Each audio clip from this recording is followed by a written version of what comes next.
Coucou!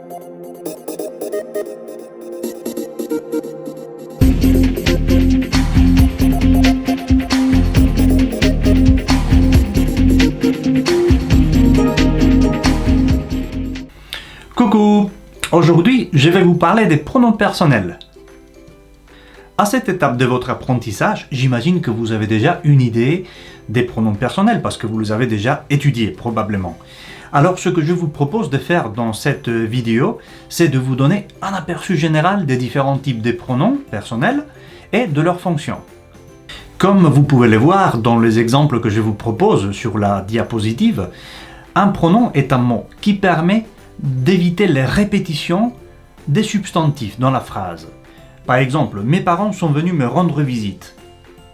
Ils sont arrivés hier soir. Vous n'avez pas besoin de dire de nouveau mes parents sont arrivés hier soir, grâce au pronom personnel.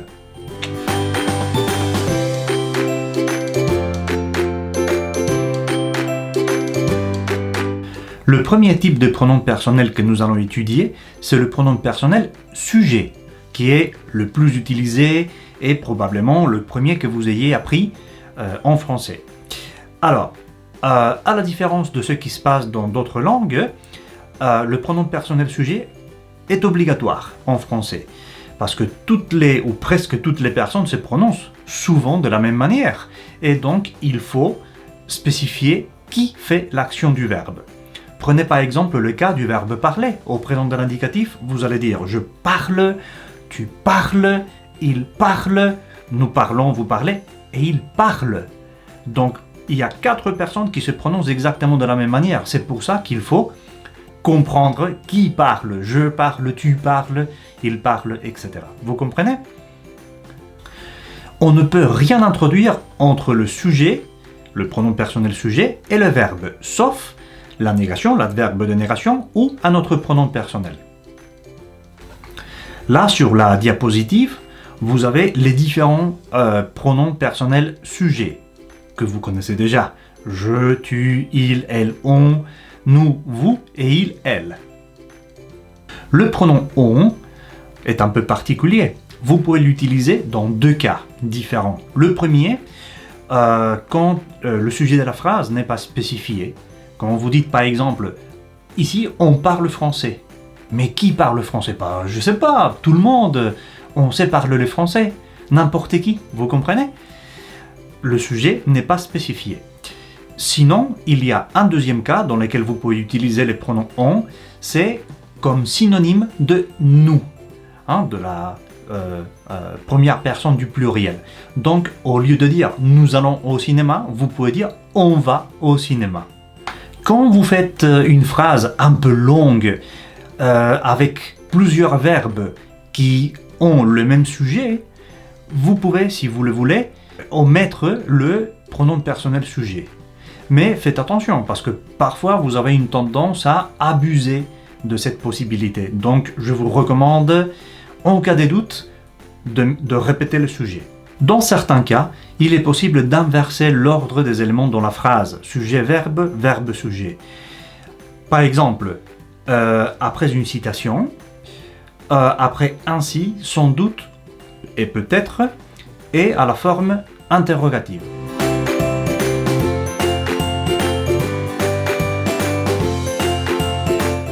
Maintenant, nous allons étudier le pronom personnel tonique, que vous connaissez déjà.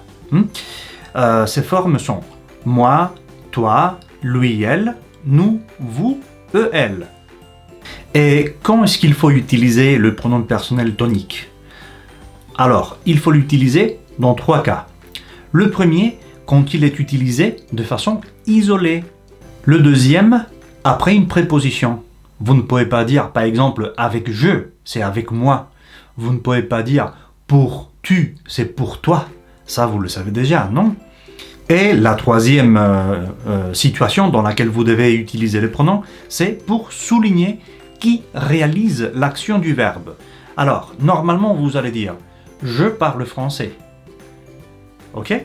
Mais vous pouvez dire, si vous voulez, « moi, je parle français ». Pas toi, pas lui, moi. Donc, c'est une façon de remarquer qui est le sujet du verbe, quoi, de la phrase.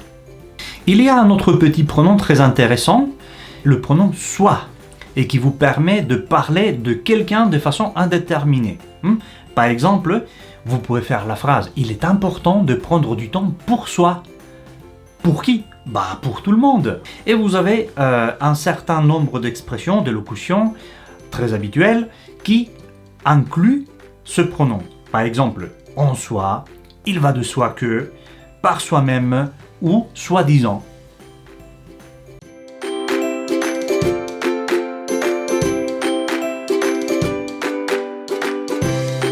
Après, vous avez les pronoms personnels réciproques et réfléchis. Alors, les deux sont les mêmes, ont les mêmes formes en fait. Ces formes sont me, te, ce, nous, vous et ce. Et vous le connaissez déjà, parce que vous connaissez les verbes pronominaux. Et en fait, ces pronoms sont utilisés d'habitude avec les verbes pronominaux. Quand vous dites « je me lave »,« tu te laves »,« il se lave »,« nous lavons »,« vous lavez »,« il se lave ». Ou « je m'appelle »,« tu t'appelles »,« il s'appelle », etc. Alors, on va dire que ces pronoms sont réfléchis quand ils indiquent que l'action est faite par le sujet pour soi-même. Par exemple, si je dis que je me lave, ça veut dire que je le fais avec moi-même. D'accord? Mais dans les cas, par exemple, ils se disent au revoir, alors il y a deux personnes qui se disent de façon réciproque au revoir l'un l'autre. Et alors, dans ces cas-là, nous parlons plutôt d'un pronom réciproque.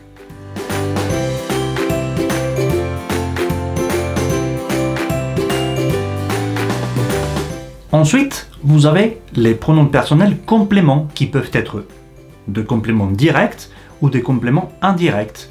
Les deux séries, vous les connaissez déjà largement, me, te, le ou lui, nous, vous, les et leur, respectivement pour le complément direct et le complément indirect. Pour choisir quel pronom utiliser, de complément direct ou indirect, il faut savoir d'abord quelle est la structure originale du verbe. Mais ça, vous le savez déjà. Je vous fais de toute façon une petite révision, si vous me permettez. Alors, je vous rappelle que les verbes qui ont une préposition « à » ont un complément indirect. Par exemple, téléphoner à quelqu'un. Comme il y a la préposition « à », on dit que quelqu'un est un complément indirect. Donc, vous allez dire « je lui téléphone » et pas « je le téléphone ». Par contre, le verbe appeler a la structure appeler quelqu'un, sans préposition. Et alors, on dit que le complément quelqu'un, c'est un complément direct. Et par conséquent, on ne va pas dire je lui appelle, mais je l'appelle. Mais vous connaissez ça déjà, je vous le dis simplement au cas où, pour vous rafraîchir un petit peu la mémoire. Si vous avez des doutes, de toute façon, ou si vous voulez simplement réviser cette question plus tranquillement, il y a une vidéo que j'ai enregistrée pour vous à propos des pronoms compléments et où je vous fais l'explication complète avec beaucoup plus d'exemples et beaucoup plus de détails. Donc si vous avez des doutes, je vous recommande de la chercher et de la regarder.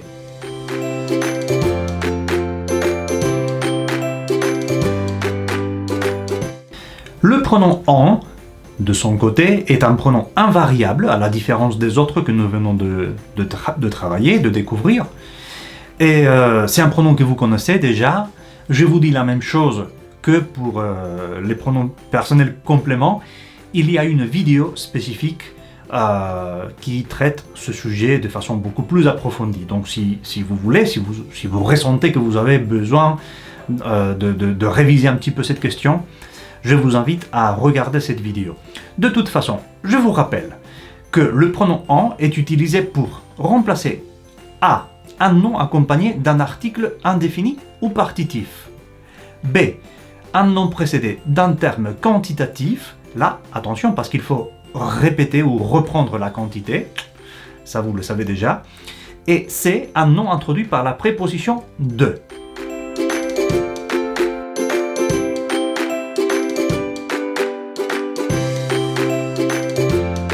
Et finalement, je vous rappelle qu'il y a un autre petit pronom que vous connaissez déjà aussi, c'est le pronom « i », un vieil ami à vous, qui est obligatoire, tout comme le pronom « en ». en français et qui n'existe pas probablement dans votre langue maternelle. Pour le pronom I, il y a aussi une belle vidéo que j'ai faite il y a des années et qui est à votre disposition. Vous allez utiliser ce pronom pour remplacer A, un nom inanimé, ça c'est important, inanimé, introduit par la préposition A.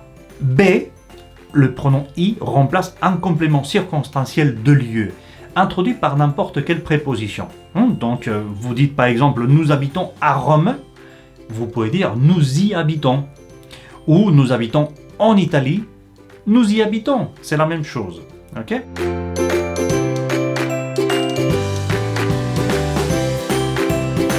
Et la dernière question qui nous reste et que vous connaissez déjà de nouveau, c'est la place du pronom personnel dans la phrase.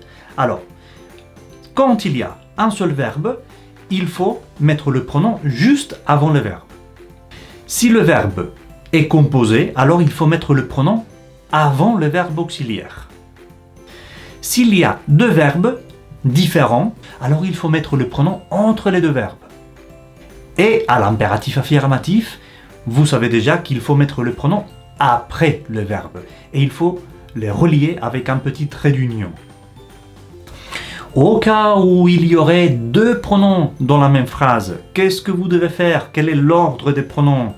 Alors, la règle générale dit qu'il faut placer en premier lieu le complément d'objet indirect et après le complément d'objet direct. Mais il y a deux petites exceptions à cette règle. Vous savez que les Français adorent les exceptions, quoi. Alors, la première exception, c'est quand les pronoms sont à la troisième personne, du singulier ou du pluriel, alors il faut inverser l'ordre des éléments et mettre en première position le complément d'objet direct. Et la deuxième exception est quand le verbe est à l'impératif affirmatif. Et alors là, dans ces cas-là, il faut mettre d'abord le complément d'objet direct. Bon, et finalement, un petit détail, c'est qu'est-ce qui se passe quand il y a les deux pronoms en et i ensemble dans la même phrase. Bon bah alors, dans ces cas-là, il faut placer en premier lieu le pronom i et après le pronom en. Comme quand vous dites par exemple « il y en a ». Ok ? Et voilà, ne vous en faites pas et allez-y. Bon courage avec les pronoms personnels et amusez-vous bien. À la prochaine.